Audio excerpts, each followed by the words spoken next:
자, 여러분 안녕하십니까. 오늘도 이런저런 업데이트들을 한데 모아본 크립토토마토입니다. 자, 다른 코인들의 펌핑이 가중됨에 따라서 XRP에 대한 좋지 않은 의견들이 솟구치고 있죠. 그런데 그것을 막을 수가 없는 것이 계속해서 좋지 않은 소식들이 나오고 있습니다. XRP 관련된 이 서비스 중단 소식인데요. 스위스 핀테크 업체인 21shares 같은 경우는 XRP 관련된 ETP 서비스를 중단한다라고 밝혔으며, 이에 대해서 미디어는 21shares가 혹시나 있을 법한 위법 소지를 최소한으로 줄이기 위해서 이런 조치를 취한 것이다 라고 추측을 하고 있습니다. 해외 여러 회사들이 미국의 당국이 무서워서 선을 긋고 있는 모습들이 계속해서 보여지고 있는 가운데, 그 다음에는 메이저 암호화폐 마켓메이커인 B2C2가 이번 소송의 영향으로 미국 고객 대상 XRP 거래를 중단시키겠다라고 밝혔습니다. 저도 좀 깜짝 놀라는 것이 B2C2 같은 경우는 최근에 SBI 홀딩스의 자회사인 SBI 파이낸셜스가 인수를 한 그런 회사인데, 일단 미국 고객 대상은 이 상패가 아니고요, 미국 고객 대상으로는 서비스를 진행하지 않겠다라고 밝혔네요. 지금 한간에 돌고 있는 소문은 여전히 코인베이스 그리고 크라켄이 조만간에 XRP 거래를 중단할 것이다 라는 소문이 돌고 있습니다. 이 둘 중에 하나라도 정말 XRP 거래를 중단하겠다라고 밝히게 된다면 그 여파가 굉장히 클 수도 있기 때문에 이런 부분에 대해서 참고를 좀 하셔야 될 것 같죠. 언제나 여러가지 상황에 대한 대비책을 마련해 놓으실 수 있기를 바랍니다. 어떤 분들께서는 XRP를 다 팔고 이더리움을 탔다, 비트코인을 탔다라고 말씀도 하시는데, XRP 소송 문제가 해결되는 동안에 다른 코인들을 타가지고 자산을 불린 후에 소송 문제가 해결되면 다시 돌아오겠다라고 말씀들을 하시더라고요. 그런 부분들도 전략의 일환이라고 볼 수가 있겠고, 언제나 무엇을 하든 리스크는 동반되기 때문에 여러분들께서 신중하게 생각하시고 선택을 내리시면 되겠습니다. 자, 그 다음에 SBI 측에서는 새롭게 성명문을 발표를 했는데요. 그들은 간단하게 말하자면 이렇게 이야기를 하고 있습니다. 일본의 자금 결제법에 따라서 XRP는 일본 내에서 증권이 아닌 암호화폐 자산으로 분류가 된다. 현재 일본 내 디지털 거래소 내에서 거래 영향은 없을 것이다. 또한 SBI그룹은 XRP의 직접 투자가 아닌 리플사의 주식에 투자하고 있다. XRP 일부 시세 변동이 SBI에 미치는 영향은 지극히 적다라고 덧붙였습니다. 자, 물론 XRP를 많이 들고 있긴 한데 그것보다 훨씬 더 많은 양을 리플사의 주식에 투자를 하고 있다는 것이겠죠.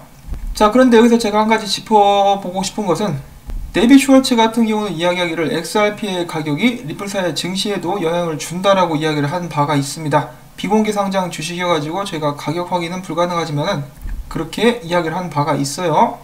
그렇기 때문에 소송 때문에 XRP 가격이 많이 떨어지게 되면 아무래도 리플사에는 좋지 않은 영향이 갈 수밖에 없습니다.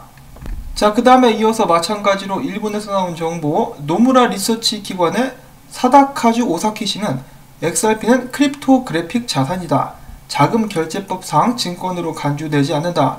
SEC의 소송은 여기에 아무런 영향을 끼치지 못한다라고 또 이야기를 하기도 했다고 합니다. XRP에게 있어서는 일본이 안전지대라고 볼 수가 있겠는데요. 그나마 일본이라도 리플사 편을 들어줘서 다행이다라는 생각이 듭니다. 자, 그와 동시에 의외로 최근 10시간 자금 순유입 순서 3위 중에 XRP가 2위로 들어가 있습니다. 지금 저점을 높이기 위해서 안간 힘을 쓰고 있는데 과연 좋은 결과가 나올 수 있을 것인지 계속해서 지켜보도록 하겠고요. 이러한 소송건에 대해서 시네메인 벤처스의 파트너이자 스시수압의 멀티시그 홀더 아담 코크란 씨는 이렇게 이야기를 했는데요.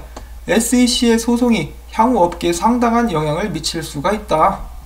미국은 전세계 해외 송금 시장의 33%, 결제 대행의 무려 70% 가까이를 차지하고 있다. 미국 없이는 송금 시장을 거론하기 힘들 정도다. XRP는 은행 간의 거래 중개 서비스 차원에서 만들어졌다.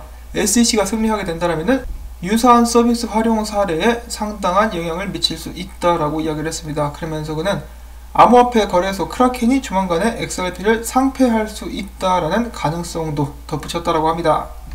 이 살얼음판을 걷는 기분이랄까요? 지금 굉장히 불안한 상황이라고 볼 수가 있겠습니다. 그 다음으로 이어서 칼다노의 찰스 호스킨슨, 최근 AMA를 통해서 다시 한번 자신의 이 소송에 관련된 견해를 밝혔다라고 하는데요.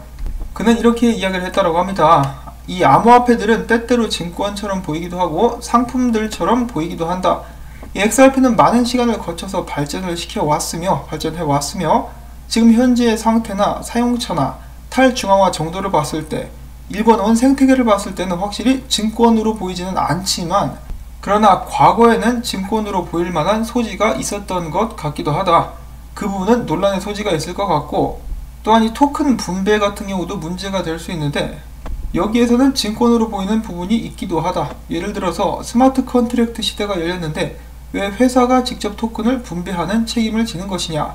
그것은 좀 말이 안 되는 것 같고, 특히 이미 기능을 작동하고 있는 네트워크가 있으면 그럴 필요가 없으며, 특히 회사가 해당 토큰을 팔아서 이를 소비할 수 있다면 더더욱 그렇다.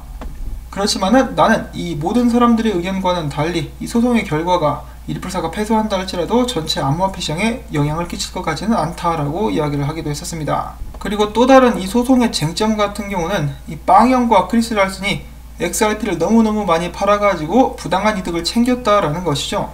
그래서 그러한 문제는 법정에서 어떻게 다뤄지게 될지 한번 지켜봐야 될 것 같습니다. 자, 일단 새로운 한 주가 밝았습니다. 소송에 관련된 업데이트가 나올지도 모르겠으니까 계속해서 지켜보도록 하겠고요. 자, 그 다음에 마지막 소식으로는 XRP 기축 거래소죠. 싱가포르에 있는 비트루가 XRP와 플레어 토큰 최종 에어드랍 비율이 정해졌으니 다가오는 1월 6일부터 에어드랍을 실시한 후 플레어 토큰 거래를 시작하겠다라고 이야기를 했습니다. 참고로 이것은 IOU입니다. 진짜 플레어 토큰 에어드랍이 이루어졌다는 말이 아니라는 것이죠. 전에 봤었던 그 인도 거래소랑 똑같이 이렇게 운영을 하고 있는 것이라고 보시면 되겠고, 참고로 이 플레어 네트워크 관련 거래 같은 경우도 미국 거주자들은 참여할 수 없을 것이라고 합니다. 당연히 소송의 여파라고 볼 수가 있는 것이겠죠. 정말 여러가지 면에서 소송 때문에 아작이 나고 이 투자자들만 불편을 엄청나게 겪고 있는 상황이라고 볼 수가 있겠습니다. 자, 오늘도 마찬가지로 이러한 심란한 상황이 하루빨리 마무리가 될 수 있기를 바라보면서 오늘 영상은 여기서 또 마무리를 짓도록 하겠습니다. 시청해주신 여러분들 감사드리고요. 오늘도 가능하시다면 토마토밭에 물주기 부탁을 드리면서 저는 다음에 새로운 소식 가지고 인사를 드리겠습니다. 안녕히 계십시오.